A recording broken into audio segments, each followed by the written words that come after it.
미국 국무부가 한미일 3국의 대북 정책 협의를 앞두고 동맹과의 보조를 강조했습니다. 어떠한 대북 접근법이라도 성과를 거두기 위해선 동맹과 함께 해야 한다는 건데요. 워싱턴 연결해서 자세한 내용 들어보겠습니다. 이경희 특파원. 네, 현지 시간 2일 제이크 설리번 미 국가안보보좌관과 서훈 청와대 국가안보실장, 기타무라 시게루 일본 국가안보국장이 워싱턴 DC 인근 미 해군사관학교에서 만나 첫 3자 협의를 갖는데요. 네드 프라이스 국무부 대변인은 이 자리가 한국, 일본의 고위 관리들의 입장을 직접 듣고 생각과 관점을 공유할 기회가 될 것이라고 말했습니다. Will provide National Security Advisor Sullivan and other U.S. officials an opportunity to hear directly from these senior Japanese and South Korean officials to share again where we are in terms of our review. 그러면서 바이든 정부 대북 정책의 중심에는 비핵화가 있을 것이라고 강조했는데요. 우리 정부가 북미 관계 진전을 위해 종전선언의 필요성을 강조하고 있는 가운데 동맹의 의견이 어떻게 반영될 것인지에 대해선 어떤 방식의 대북 접근법이든 효과를 거두기 위해선 동맹과 보조를 맞춰야 한다는 것을 알고 있다고 답했습니다.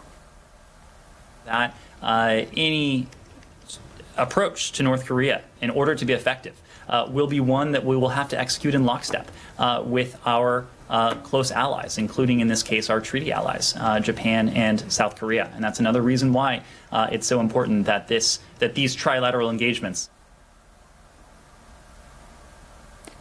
비핵화라는 목표를 달성하려면 동맹과의 공조가 중요하고 이를 위해 동맹의 의견을 수용할 수 있다는 취지로 해석됩니다. 프라이스 대변인은 추가 협의가 있을지 바이든 정부의 완성된 대북 정책 기조가 언제 공개될지에 대해선 확답하지 않았는데요.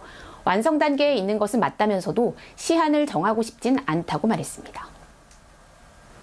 네, 이번에는 코로나19 백신과 관련해서 들어온 새로운 소식도 들어보겠습니다. 화이자가 자사 백신을 2차례 모두 맞은 경우 6개월 이후에도 높은 예방 효과가 유지된다고 밝혔다고요?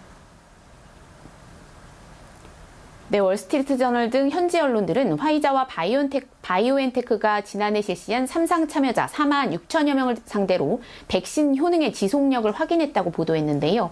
화이자는 3상 참여자 가운데 총 927건의 코로나19 감염 사례를 확인했고 이 중 백신을 맞은 집단에서는 77건이 확인돼 예방 효과를 91.3%로 산출했습니다.